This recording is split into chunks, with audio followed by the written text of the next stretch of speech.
ამერიკაში საქართველოს ელჩი არჩილ გეგეშიძე სავარაუდო თანამდებობას ტოვებს. თქვენ უყურებთ ინგა გრიგოლიას ამბებს 4-ზე კიდევ ერთხელ მოგესალმებით. ჯონ კერი უკვე გაემგზავრა თბილისიდან და ახლა საგარეო საქმეთა სამინისტრო ელჩის არჩილ გეგეშიძის განმარტებებთან დაკავშირებით მიიღებს გადაწყვეტილებას. ამერიკაში საქართველოს ელჩი სახელმწიფო მდივნის არც ერთ შეხვედრაზე არ გამოჩენილა თბილისში, რაც იმას ნიშნავს, რომ მისი მოხსნა გადაწყვეტილია. ძალიან სარწმუნოა ინფორმაცია, რომელიც ვრცელდება, რომ ამერიკაში ჩვენი ელჩის გამოწვევა უკვე გადაწყვიტა საგარეო საქმეთა სამინისტრომ, რაც ნიშნავს, როცა ქვეყანაში ვაშინგტონთან მიღწეულ მემორანდუმზე საუბრობენ სახელმწიფო მდივანთან ერთად და ამ დროს იმავე ვაშინგტონში ჩვენი ელჩი აცხადებს, რომ საქართველოს მთავრობაში პრორუსული პოლიტიკოსები არიან, რაც პლურალიზმის ნიშანია. ხელისუფლებაში არჩილ გეგეშიძის განცხადებაზე ძალიან გაბრაზებულები არიან, თუმცა მაგალითად თავისუფალი დემოკრატების გენერალური მდივანი ალექსი პეტრიაშვილი აცხადებს, რომ ელჩმა თქვა ის, რაც მართალია, რომ ხელისუფლებაში პრორუსი პოლიტიკოსები მართლაც არიან. შემიძლია დავეთანხმო გეგეშიძეს, რომ პრორუსულად მოაზროვნე პოლიტიკოსები არიან, უბრალოდ მათ შესათანხმებელია გზავნილები და პოლიტიკური განცხადებები თავის ხელმძღვანელობასთან. არ ვთვლი, რომ გეგეშიძემ ამ განცხადებების შემდეგ უნდა დატოვოს თანამდებობა. ეს ალექსი პეტრიაშვილის განცხადება. საპირისპირო განაცხადი გააკეთა საქართველოს პრეზიდენტის პრესსპიკერმა ეკა მიშველაძემ გიორგი მარგველაშვილის სახელით. ეს იყო არაკვალიფიციური ელჩის არაკომპეტენტური განცხადება და არაკომპეტენტურობა არჩილ გეგეშიძემ არაერთხელ გამოავლინა. მოკლედ გეგეშიძის გამოწვევის საკითხი სავარაუდოდ დღეს გადაწყდება. დღის ამბების სტუმრები დიმიტრი ლორთქიფანიძე, პაატა დავითაია, ჯონდი ბაღათურია, მანანა ნაჭყებია. ვაჯამებ ჯონ კერის ვიზიტს და ვსაუბრობთ ელჩ გეგეშიძის განცხადებაზე. არიან თუ არა საქართველოს მთავრობაში პრორუსები. ამბებში ორზე თამაზ მეჭიაურმა საქართველოს პრემიერ-მინისტრს ამერიკელებისა და რესპუბლიკელების მძევალი უწოდა. ძალიან დიდი მადლობა, რომ ხართ ჩვენთან ერთად. უნდა ვისაუბროთ ჯონ კერის ვიზიტზეც.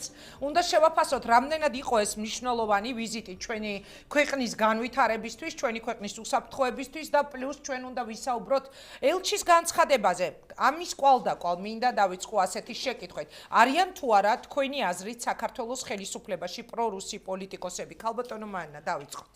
მიგესალმები მაყურებელს. ერთნიშნულოვნად ცხადია და მე მართლაც არ მეკვირს, რომ ის განცხადება, რომელიც ელჩმა გააკეთა, სინამდვილეს და რეალობას ასახავს. სხვა საკითხია მეორე ნაწილი ამ განცხადების, რომ ეს პლურალიზმის მიმანიშნებელი. აი ამაში რა თქმა უნდა კატეგორიულად ვერ დავეთანხმებით ბატონ ელჩს და აბსოლუტურად ლოგიკურად მეჩვენება ის, რომ ის ალბათ ელჩი აღარ იქნება. ყოველ შემთხვევაში მე ვფიქრობ, რომ ეს იყო სერიოზული ფიასკო საქართველოსთვის, არაკომპეტენტურობა, არაკვალიფიციურობა და მით უმეტეს იმ ქვეყნის ელჩის მხრიდან, რომელიც ჩვენი სტრატეგიული პარტნიორია საქართველოს დასავლეთთან და ევროატლანტიკურ სტრუქტურებთან. ანუ ვითანხმებით, რომ არიან საქართველოს მთავრობაში პრორუსი. ვინ არიან ესენი? თუნდაც დღეს ოცნებიდან გამოყოფილი მეჭიაურის ხელმძღვანელობით შექმნილი პოლიტიკური ძალა. მეჭიაური ბუნებრივია პარლამენტის კომიტეტის თავმჯდომარე იყო, ის ხელისუფლებაში იყო და არის დღესაც ჩემი აზრით, მაგრამ ბუნებრივია თავისი განცხადებებით მან ხაზი გაუსვა ამას ყველაფერს.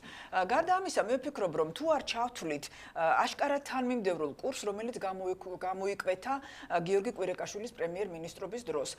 თავის დროზე, ღარიბაშვილის პრემიერ-მინისტრობის დროს ბუნებრივია ხელისუფლების ქმედებები იყო წინააღმდეგობრივი. წინააღმდეგობრივი დაწყებული იქიდან, რომ ჟენევის ფორმატის პარალელურად მათ შემოიღეს კარასინი-აბაშიძის ფორმატი, რომელსაც ჩემი აზრით აბსოლუტურად არაფერი არ მოუტანა ქვეყანას.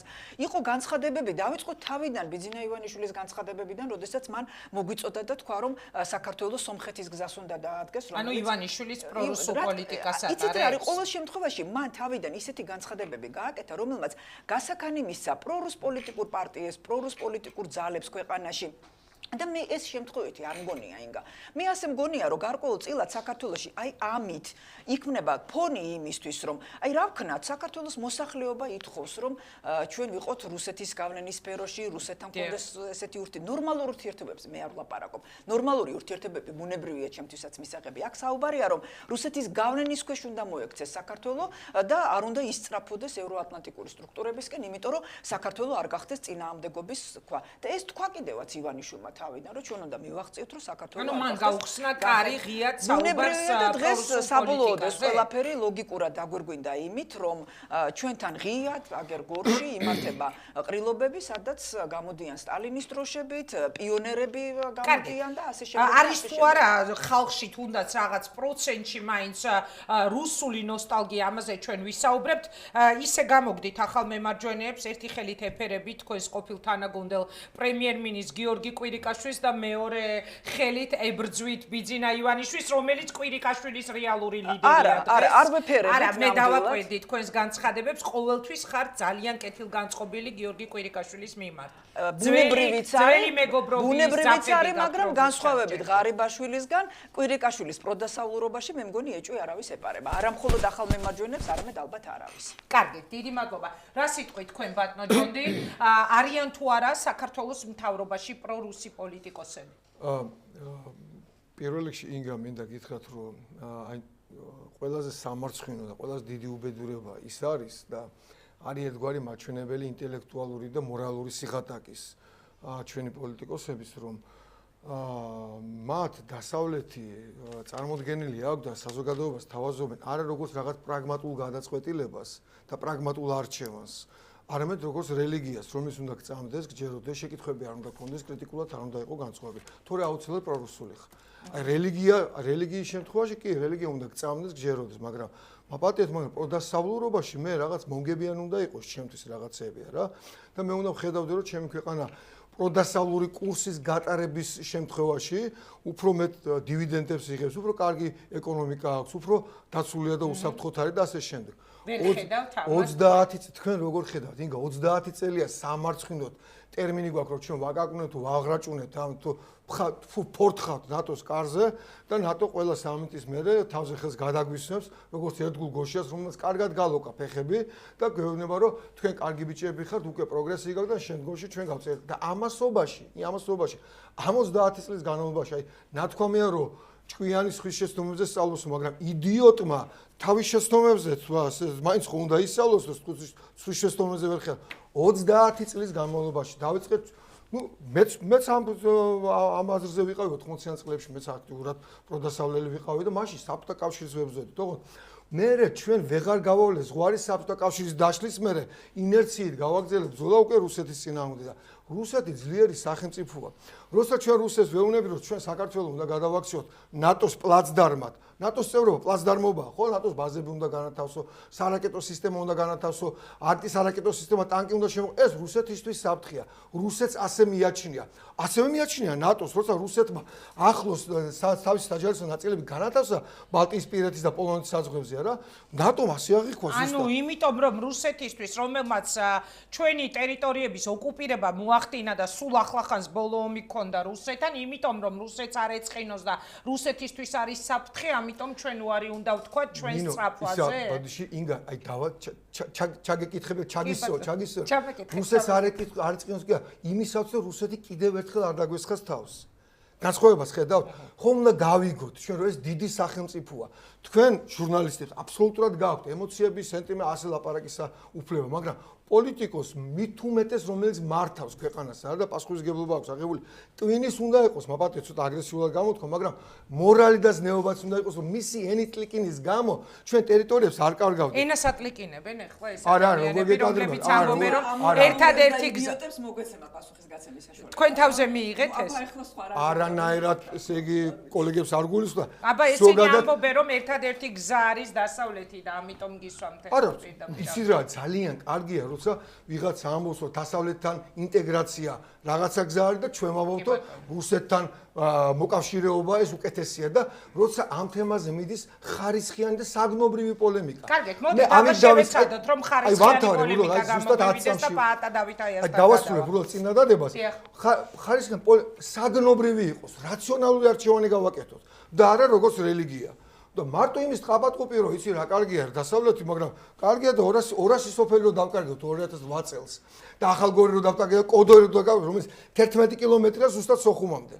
და მაშინ ნატომ რა დახმარება გაგვიწია ხო არ მოდით შემახსენებს? ბატონ პაატას ვკითხავ გადავალ მასთან შეკითხვით რა დახმარება გაგვიწია მაშინ ნატომ პირდაპირ შეკითხვით დახმარებაზე სხვა თემა არის და ძალიან დიდი დახმარებები იყო გაწეული პრეზიდენტების მხრჩით დგომა ევროპული ქვეყნების იგივე შეერთებული შტატების განცხადებები მე-6 ფლოტის მოძრაობა ამან ბერმა რაღაცამ შეაჩერა არ მინდა ამაზე რა გააკეთა მე-6 ფლოტის რამ? მე-6 ფლოტი როცა დაიწყო მოძრაობა და შემოვიდა ეს მოძრაობა იყო დახმარება ეს ხო პოლიტიკური მომენტები არის და შეაჩერა არა მე ვიძახი სხვა რაღაცას ახლა არ მინდა ეს ბევრი თემა სხვა თემაა და რადგან ამ თემაზე არა მე მგონია ერთი თემა ვაგზავნეთ რა დაგეხმარა არა მარტივი პამპერსი და წყალი მე მახსოვს მარტივი პამპერსი მაგრა ჭირდებოდა მარტივი მომენტი არის ის როდესაც პრეზიდენტები ჩამოვიდნენ და გვერდში დაგვიდგნენ როდესაც მოხდა ჩარევა იგივე შეერთებული შტატების ხდა როგორ მოხდა მკაცრი განცხადებები ამან შეაჩერა თბილისის აღება მოდი თქვა სიმართლე არავინ გამჩერებელი თბილისის აღების მამაგვერდში არ იყო მე ამას არ ვლაპარაკობ მე დღეს ვიძახი როდესაც ჩვენ საუბრობთ იმას რომ არიან თუ რა პროგრესული ძალები მთავრობაში ხო ჩემთვის პატივსაცემია ის პოლიტიკური ძალა ვინც ღიად ლაპარაკობს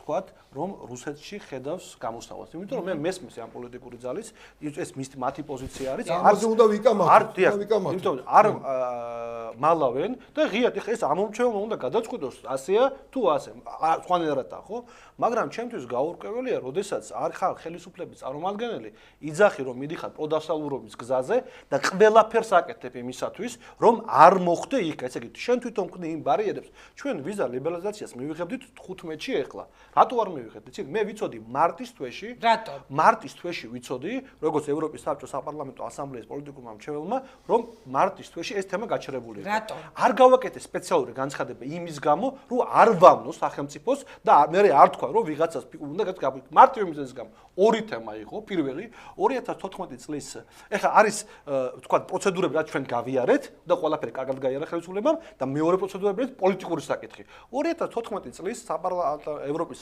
საბჭოს საპარლამენტო ასამბლეამ მიიღო რეზოლუცია სადაც პირდაპირ წერია რომ საარჩევნო კოდექსი უნდა იყოს კონსენსუსის გზით მიღებული რა გააკეთა ხელისუფლებამ კონსენსუსი არ გააკეთა პირდაპირ მიუთითა მე ნიშნავს რომ პრორუსული ინტერესების გამტარებელი არა მე მიუყვები ეხა თემების დაგამოდარ ესე იგი იგივე მედია თავისუფლების საკითხები ხო ეს ყველაფერი აკუმულირდება ერთმანეთში და ამან გამოიწვია რომ გადაიწია ეს საკითხი არჩევნების შემდგომ ხო ეხლა უყურეთ რა თქმა უნდა ამ ფონზე ის ძალები ვინც ფიქრობს რომ რუსეთშია გამოსავალი ძლიერდება ეხლა მე მოგიყვებით 3 დღის უკანდელ მაგალითს ძალიან როდესაც ბატონმა სესიაშვილმა გააკეთა განცხადება რომ ჩატაევია თუ ვიღაცა არის თუ სააკაშვილის აგენტი ხო ჯერტი ამას ჭირდება გამოძიება და გამოსაძიებელი ნახდათ ეს ამბავი მაგრამ ლაპანკურის თემას და ყველაფერი მაგრამ 2 დღეა უყურებ რუსულ ტელეკომპანია რენტ-ს სადაც 2 საათის განმავლობაში გადაიწემა ბატონის სესიაშვილის ის ჩართვა მე მგონი იბერიაზე იყო თუ არ ვცდები რომ სააკაშვილის აგენტი იყო ჩატაევი თურქეთის ტერაქტულ აქტში იყო ეს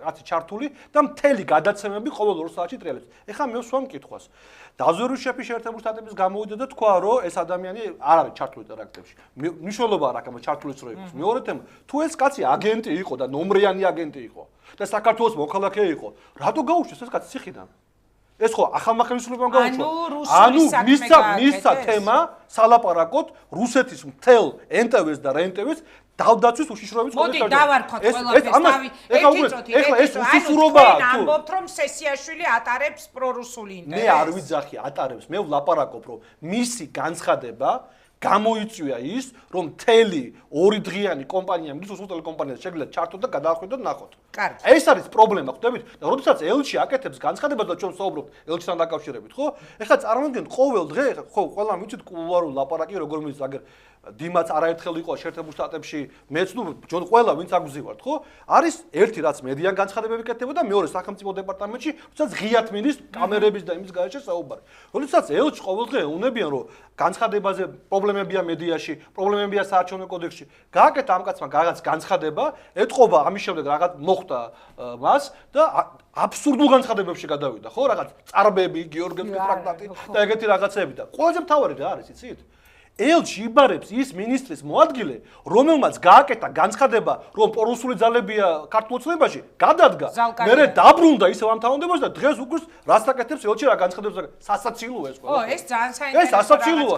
სხვა მაინც გამოიყვანა და ეთქვათ, რომ რა ქვია, და არა ლანგალია. ხო, პატა დავითაიამ ეხლა გაიხსენა ის განცხადება, რომელიც ირაკლი ალასანიას გუნდის წამოსვლისას გაკეთდა გუნდის სახელის მიერ, რომ ისინი მიდიოდნენ ოცნების ხელისუფლებიდან, იმიტომ რომ პრორუსული ინტერესები ეს გამტარებლები რჩებოდნენ თუ რაღაც ასეთი და ზალკალიანი მათ განცხადებას უერთდებოდა. ძანეთ და ბატონი მიწის. ამითი მე უფრო პატივიცემით ვარ განწყობილი კიდევ ერთხელ აპრობ იმ პოლიტიკურ ძალებს ვინც ღიად იძახეს და არ მალავს ამას. აქ მალავენ, რასაკეთებენ თვითონ არიციან და გაურკვევლობა სულ კითხვებია. დასავლეთში მივდივართ, რუსეთში მივდივართ, სად მივდივართ, ბოლო და ბოლო თქვან რა უნდა, თვითონ თქვან რა უნდა. რა უნდა საით მიდიან თვითონ თქვან. არ შეიძლება განცხადებები ერთი იყოს და საქმის გათება იყოს სხვა. მადლობა ბატონ დიმიტრი, თქვენ რას ფიქრობთ? არიან საქართველოს ხელისუფლებაში პრორუსული ძალები? გაჩნია რას ვიგულისხმებთ ამ პრორუსულობაში და საერთოდ ჩვენ უნდა შევცვალოთ ჩემის აზრით დამოკიდებულება ტერმინებს შორის გავერკვეთ, უნდა პროდასავლურის ანტიპოდი თუ არის პრორუსული, მაშინ მე ვკითხულობ რაღა არის პროეროვნული, პროქართული, ქართული ეროვნული კურსის მატარებელი ძალის მიმართ დამოკიდებულება როგორ იქნება ერთის მხრივ ეგრეთ წოდებული პროევროპელების მხრიდან, პროდასავლელების მხრიდან, ხოლო მეორეს მხრიდან იმ ადამიანების მხრიდან, რომლებიც მაგალითად რაღაც მოქალაქეობის პრინციპებზე საუბრობენ უკვე და სუვერენიტეტის შეზღუდვის საკითხი მიაჩნიათ თავისი პრორუსულობის გამოხატულებად. ჩვენ ვართ გაერთიანებული დემოკრატიული მოძრაობა, პროეროვნული ძალა, რომელიც თulis რომ საქართველოს არ უნდა იყოს არც დასავლეთის პერიფერია და არც რუსეთის პერიფერია და ამ დამოკიდებულების პოლიტიკური კონცეფცია ჩვენმა ლიდერმა ქალბატონმა ნინო ბურჯანაძემ საკმაოდ მკაფიოდ გამოხატა იმ საკონსტიტუციო ინიციატივაში, რომელიც გულისხმობს იმას, რომ საქართველოს ტერიტორიაზე არ უნდა იყოს არც ერთი სახელმწიფოს ჯარი.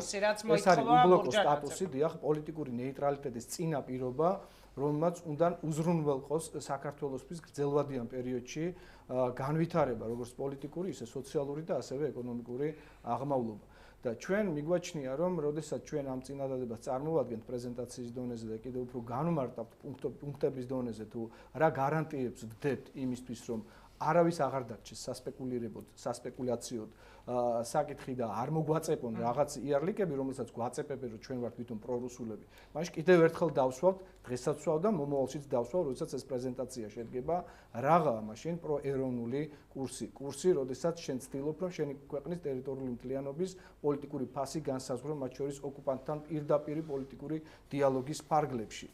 და სხვათა შორის მე აქვე მინდა შეფასება გავაკეთო ბატონი ჯონ კერის ვიზიტზე გადავალ ცალკე სასაუბრო ამ კონტექსტში მინდა კი ბატონო ბძანეთ და მე თქვენი საუბრიდან გამომდინარე უკვე ქალბატონ მანანასთან გადავალ თქვენ კითხვაზეც გავცე პასუხი ელჩის სკანდალურ განცხადებასთან დაკავშირებით მე საერთოდ ვთვლი რომ ეს არის ერთგვარი ეპატაჟი ელჩის მხრიდან წინასაარჩევნო კამპანია და მე არ გამოვიწყავ რომ მისი განცხადება უკავშირდებოდეს მის პოლიტიკაში პოლიტიკურ რელსებზე გადასვლას და გარკვეულწილად ერთ-ერთ გუნდთან ასოცირდებოდეს მისი ასე ვთქვათ ვისთან ვისზე გავთეჭვი მე არ გამოვრიცხავ რომ ეს იყოს თავისუფალი დემოკრატების შემადგენლობა არ გამოვრიცხავ ყოველ შემთხვევაში დღეს ძალიან ყურადღებით უსმენდი თქვენს 2 საათიან ჩარტებს ძალიან ინტენსიურად შუქდებოდა თქვენს ეთერებში და მე ესეთი შთაბეჭდილება მართალი გითხრათ დამრჩა იმიტომ რომ ერთგვარი ეპატაჟი რომელიც ყველა ექსპერტის მიერ ყველა დიპლომატის მიერ ერთ კცალსახად შეფასდა როგორც სკანდალური განცხადება ვინაიდან დიპლომატი არ უნდა აკეთებდეს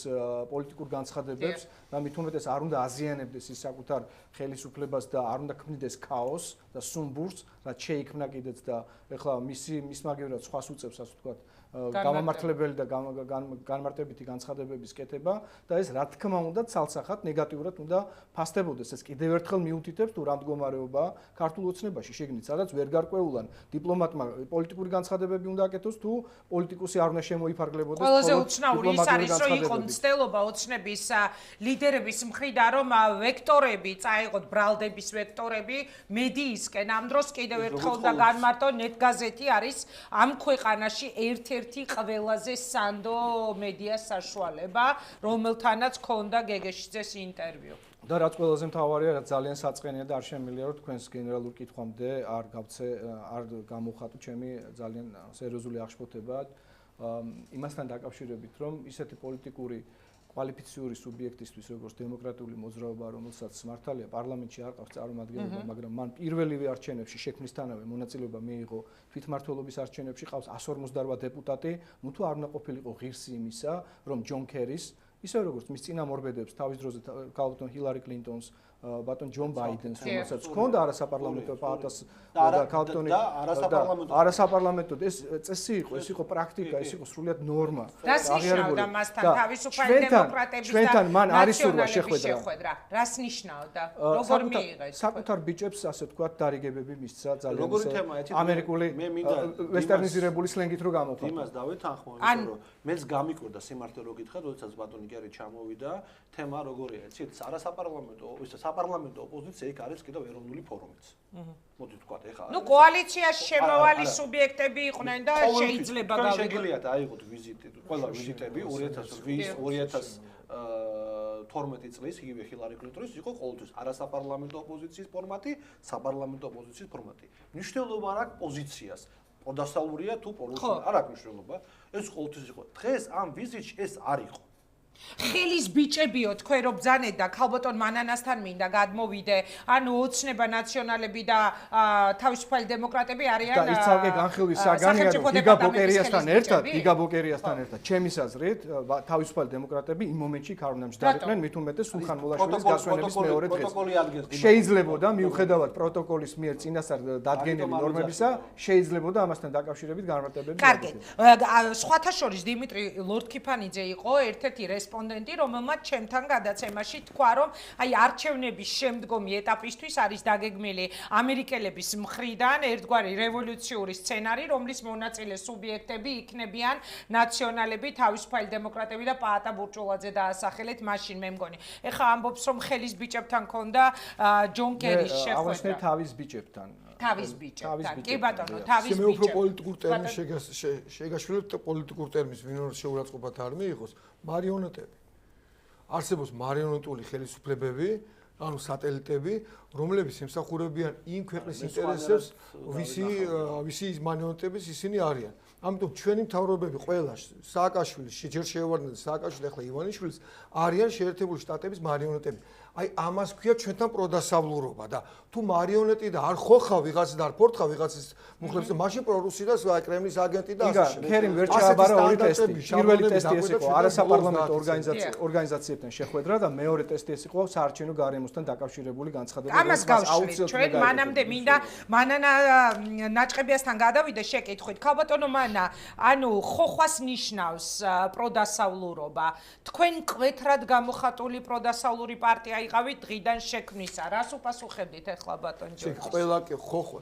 უნდა ხოხავდე და მაშინ გეძახიან პროდასავლურს, ყველა შეიძლება არ ხოხავს, მე ხლა არ გააკეთე პერსონების რომ მანანა ხოხავს, მანანამ რამდენი ცა უნდა მოიდომოს, ახლა მაინც არის ხოხო არიან პროდასავლურები, არც ერთი არ მიიწვიეს.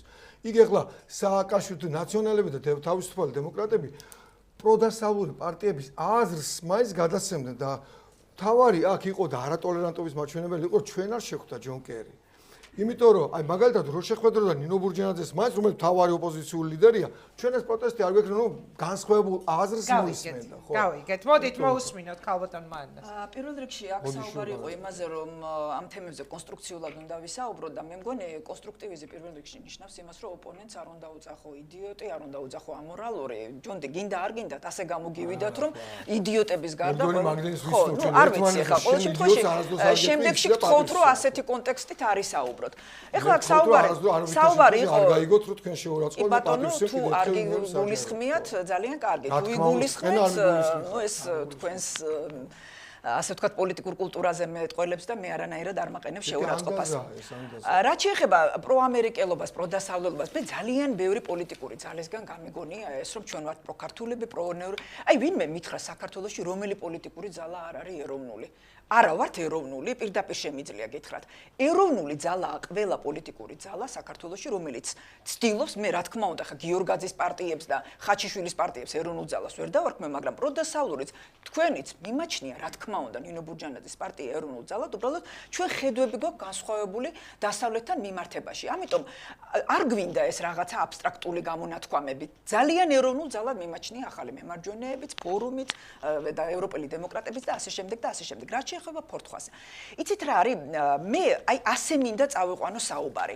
ჩვენ საქართველოში უნდა შევძლოთ ანალიზის გაკეთება, რა მოგვიტანა რუსეთთან ურთიერთობების იგივე ნორმალიზებამ თავის დროზე დაწყებული გიორგი ევგისტრის ტრაქტატი ასაკიდან რუსეთი იყო ყოველთვის სიტყვის გამტეხი, ურთიერთობებში ის აღწევდა მხოლოდ იმას და ისწრაფოდა მხოლოდ იმისკენ, რაც მისთვის იყო მნიშვნელოვანი და არც ერთ შემთხვევაში საქართველოსთვის. ეხლა მე არ მინდა შორს წავიდეთ, მაგრამ რომ დავიწყოთ ყველა შემთხვევაში რუსეთმა სიტყვაც გატეხა, ფიციც გატეხა, საქართველოს ინტერესების საწინააღმდეგოდ გამოდიოდა და მე არ მესმის, იცით, რას უნდა დავამყარო დღეს მოლოდინები, რომ თურმე თუ საქართველო ან უბლოკო ქვეყანა იქნება, ან ევროპისკენ არ გავიხედავ და ვეტყვით რუსეთს, რომ დამშვიდი დაწნარეთ ჩვენ იქით არ ვიხედებით. ნუ რა თქმა უნდა, ბევრად იოლად შეასრულებს რუსეთი იმ მიზანს, რომელიც აქვს და მისი მიზანი არის, საქართველოს ტერიტორიული მთლიანობის. ბოლომდე უნდა თქვა. ბოლომდე ვიტყვი, არავითარ ნახევრად არ ვამბობ.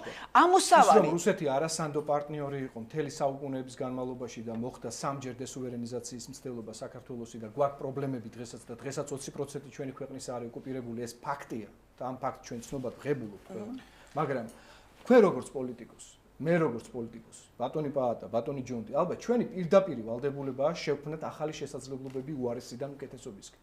ეხლა მე თქვენ გეკითხებით, თქვენი ნატოს ძახილით მთელი ამ წლების განმავლობაში რა ერთი ნაბიჯით წაწეული უპირატესობა შეიძლება დავასრულებ მე თქვენ არ გეჭრებოდი რა თქმა უნდა რა თქმა უნდა მე არ ვთვლი რომ ნატოს ძახილით საქართველოს რამე გაუფუჭდა მე ვთვლი რომ სწორედ ნატო არის ერთადერთი გარანტი იმისა რომ საქართველოს ტერიტორიული მთლიანობა იმ ფარგლებში რა ფრაგმენტშიც დღეს ვარ შენარჩუნებული იქნას და საქართველოს გაუჩნდეს უბრალოდ დაიტოვოს შანსი იმისა რომ ის ტერიტორიები დაიბრუნოს რომელიც რუსეთს აქვს წაღებული საჭიროა რომ პირდაპირ დიალოგი დაიწყოს რუსეთსა და საქართველოს პოლიტიკურ თემაზე კიდევ მე თქვენ გეკითხებით ერთ-ერთზე დიალოგი, ოღონდ მაღალი დონის დიალოგი, არა ჟენევის ფორმატში, არა კარასინისა და აბაშიძის ფორმატში, არამედ პრემიერების დონეზე, პრეზიდენტების დონეზე დიალოგი უნდა დაიწყოს მას შემდეგ, რაც რუსეთი თუ მოხსნის წითელ ხაზებს. რუსეთი პირდაპირ გვეუბნება, რომ არის ორი წითელი ხაზი. თქვენ არ გექნებათ საშუალება, როგორც სუვერენულ სახელმწიფოს აარჩიოთ თქვენთვის სასურველი ალიანსები და მეორე, ჩვენ არავითარ შემთხვევაში უკან არ წავიღებთ სამხრეთ ეგრეთ წოდებული სამხრეთ ოსეთის და აფხაზეთის მაშინ ყირიმის ბედი რომ გაიზიაროს აფხაზეთმა ან ცხინვალის რეგიონმა რამდენად შესაძლებელია და არა მე დამამთავრებინე ჩემი აზრი და შემდეგ გეტყვით ყირიმთან დაკავშირებით. ეს დროში გაიწჭინება ეს პროცესი რამდენად შესაძლებელია რომ თუ რუსეთი ამბობს რომ არ დაგელაპარაკება თუ ეს ორი წითელი ხაზი გადაიკვეთა მაშინ მე არ მესმის კი ბატონო მე არ წარმოვადგენ იმ პოლიტიკურ ძალას რომელსაც თავის ქვეყნის მოსახლეობისთვის არ უნდა რუსეთთან ეკონომიკური კავშირები. კი ბატონო იყოს აბაშიძე კარასინის ფორმატი ეკონომიკურ საკითხებზე ვისაუბროთ ვისაც უნდა გაიტანოს ღვინო გაიტანოს ხილი კულტურული ურთიერთობები კონდეს მაგრამ თუ კი ჩვენ რუსეთთან გვექნება ისევ დიპლომატიური ურთიერთობის აღდგენის მცდელობა ეს იმას ნიშნავს რომ ჩვენ ვაღიარებთ რომ აფხაზეთის და ეგრეთ წოდებული სამხრეთ ოსეთის დაკარგულება. ეს ზუსტად ამას მოდით ერთ კითხვას სვალრომ თბილოვმა ჩაატაროს რეფერენდუმი სამხრეთ ოსეთის ეგრეთ წოდებული სამხრეთ ოსეთის ტერიტორიაზე რუსული ხელდასხმით. ვინ შეუშლის ხელს ცხინვალის მოკავშირეობის ხელშეკრულებაც გააფორმა უკვე და აღიარებულიც აქვს და ყველაფერი ჩვენ ხო მაგალითები გვაქვს ყირიმი ორ კვირაში იქნა ანექსირებული და ანექსირებულია პრაქტიკულად რუსეთის ფედერაციის რა შეიძლება დროში გაწევლას მე მინდა აპროტესტებს ამას ერთი წუთით რა მე თქვენ არ გაწყვეტინებდით როცა საუბრობდით ეხლა ყოველდღე ეს შეკითხვები მოვასწრო თქვენს დამამთავრებინე და მე მკითხეთ არსებობს საუბრის კულტურა კი ეხლა რა შეიძლება დროში გაწევლას მე მინდა მაგალითად მოგიყვანოთ გერმანია რომელმაც მოითმინა ეგრეთ წოდებული ჰოლშტეინის გეგმა, რომელიც ზუსტად გულისხმობდა იმას, რომ ჩვენი მცდელობა უნდა იყოს დაველოდოთ სასარგებლო მომენტს და აი მთელი პერიოდი იყოს იმაზე ორიენტირებული, რომ არაღიარების პოლიტიკა შევინარჩუნოთ. ბატონო, სტრატეგიული მოთმინების რეჟიმში ვართ, ჩვენ და 5 წელიწადია. არ არის მოთმინება, რასაც თქვენ ბრძანებთ, არ არის ეს მოთმინება, ჩვენ უნდა მოვითმინოთ და შევუნარჩუნოთ. ბოდიში, მაპზე უკეთესი არსებითი პაკეტი უნდა გადავიდე უკაცრავად და უელსის დებულებები. ვსარგებლობთ იმით, რომ საგარეო პოლიტიკაში შექმნილმა პრობლემებმა არ მოგცა საშუალება რომ საქართველოს დღეს უკვე ვიზა ლიბერალიზაციაზე უარი გვაქვს. ყველაფერი დამოკიდ არა ევროკავშირთან ასოცირების ხელშეკრულების ფარგლებში 24% შემცირდა ექსპორტი საქართველოსგან ევროკავშირში. მოდით მივცე დრო ჩვენ სტუმრებს. ყველაფერი საუარესოდ არის. იცით რა არის? ყველაფერი არის საუარესოდ, მაპატიეთ აკეთებთ როგორ გითხრათ დემაგოგიურ განცხადებებს, მაპატიეთ დიმა და პირველ რიგში ეს ჯონდის ეხება მე არ მესმის თქვენ როგორ ვეხვდებით იმას რომ იმეორებთ ერთი და იგივეს ეს პამპერსი და წყალი თვითონ ღია წყლებში ამერიკული სამხედრო გემის შემოსვლა არ ნიშნავს. მადლობა, მანა ერთი წუთი თუ შეიძლება.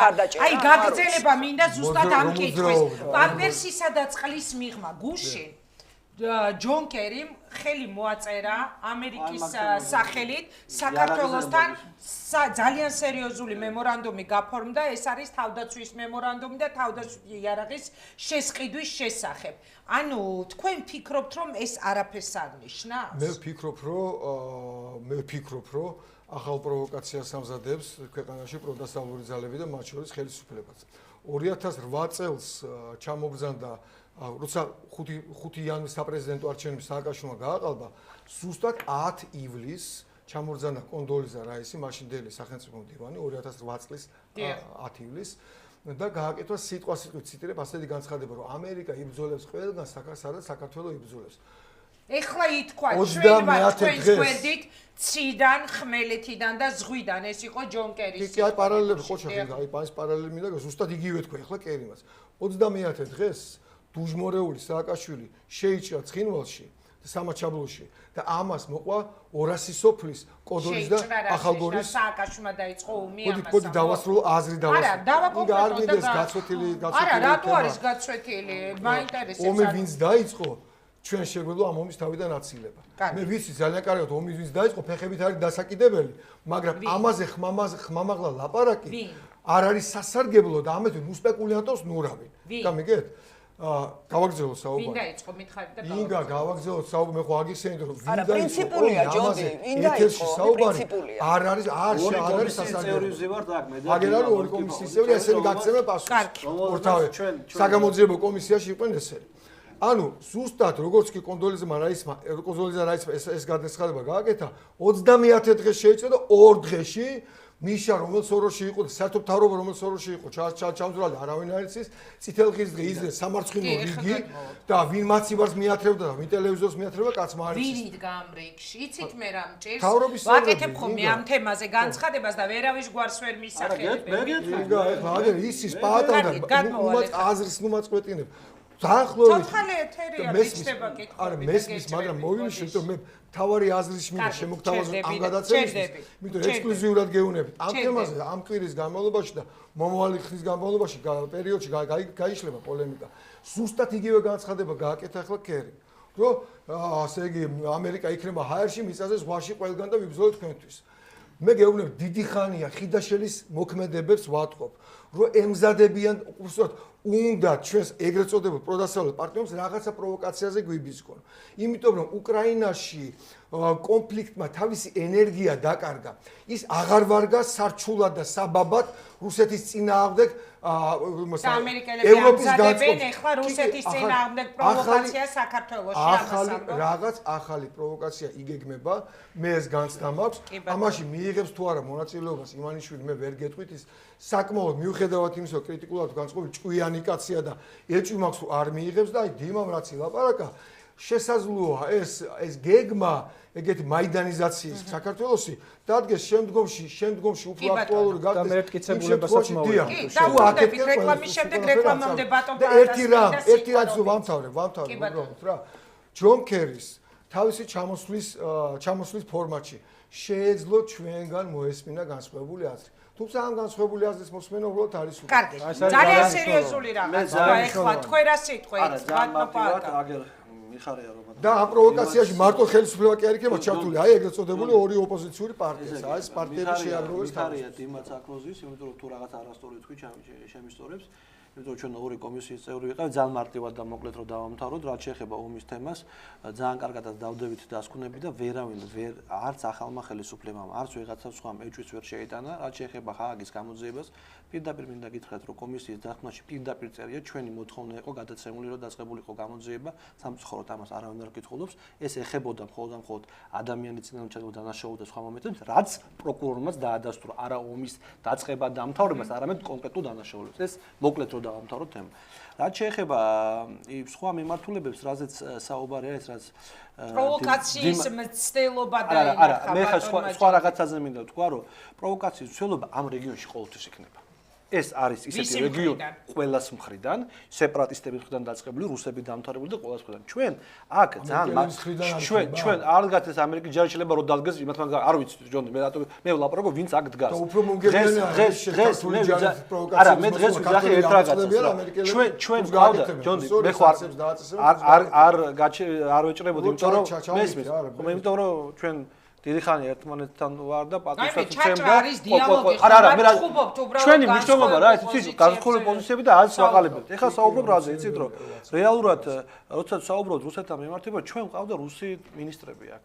ეს იყო ნადიბაიძე, ეს იყო გიორგაძე. ნუ აი არც ომი იყო, არც არაფერი არ იყო, ყველაფერი. ეხლა აფხაზეთის ომში ჯონდის იყო და მეც ვიყავით. ხო, ეხლა იმის თქვა რომ არ იცავდა, ხო ვიცი რასაც აკეთებდა სიტყვაზე. სალმეც ხელწერტილი. არა, მაგას მე ამიტომ ვიძახი რა. ეხლა არ იყო თქვა ისე გართულებული და იყო ეს მინისტრები აქ და ნუ ვერ გააკეთეს ვერაფერი. ვერ ჩაერაღებიდან, ვერც მოლაპარაკებით, ვერც ვერაფერი. ნუ მოხდა ეს ამბავი. ეხლა ისტორიაში არ უგევით არ ჩავდივარ. ხო, აქედან გამომდინარე, ამიტომ ყველაფერი კეთდებოდა იმ მიმართულებით, რომ რაღაცაზე გასულიყო. ვერ მოახერხა ეს შევარდნაძემ, ცდილობდა გაეკეთებინა, ნუ ვერ გააკეთა. ალბათ არის ხო ამის მიზეზები. როდესაც სამშვიდობო ძალები იყო, ყოველთვის ვიზახოდი რომ ეს იქნებოდა, ეხლა ერთ მაგალითს მოვუყები მოქალაქეობის თემაზე. როდესაც აფხაზეთში დაიწყო მოქალაქეობის მიცემა, მე ვიყავი აფხაზეთის იუსტიციის მინისტრი. უშიშროების საბჭოს თომაზე შევარდნაძესთან გამოვედი და ვთქვი, რომ მიცემა, რა ქვია მაგას, მოქალაქეობის ნიშნავს იმას, რომ რუსეთის ჯარი დაიწყებს დაცვას თავისი მოქალაქეების და ეს ერთ დღეს მოხდება, ოფიციალური მოხსენება გავაკეთე, შეგიძლიათ ამოიღოთ და ნახოთ თუ დარჩენილი ეს ყველაფერი. ამის შემდგომ და ვთქვი, რომ ეს ამას მიებება ჯანდაცვა, საგადასახადო სისტემა, ყველაფერი და ბოლოს ჯარი. პასუხი რა მივიღე შევარდნაძის მთავრობის მინისტრებისგან ძალაუნების, იცით? პატა, კარგი რა, რას ლაპარაკობ? იცი რა მოხდება? კარგია რომ მოქალაქეობას ღებულობენ. ჩვენ რო დავბრუნდებით, არჩევნებში ვერ მიიღებენ მონაწილეობას. გასაგებია. მოდით რეკლამას გამოვაცხადებ ეთერში, უნდა დავბრუნდეთ რეკლამის შემდეგ. ვფიქრობ, რომ ძალიან საინტერესო დისკუსია გვაქვს, რამდენიმე წუთში დავბრუნდებით პირდაპირ ეთერში, თუმცა აქვე დავაანონსებ, ეხა უბლოკო სტატუსზე საუბრობდა დიმიტრი ლოთქიფაინძე და არა მარტო ამ თემაზე, ჩვენ ალბათ საღამოს 7 საათზე ვისაუბრებ, ჩვენი სტუმარი, ერთ-ერთი სტუმარი სწორედ ნინო ბურჯანაძეა 7-ზე. რეკლამა ეთერში.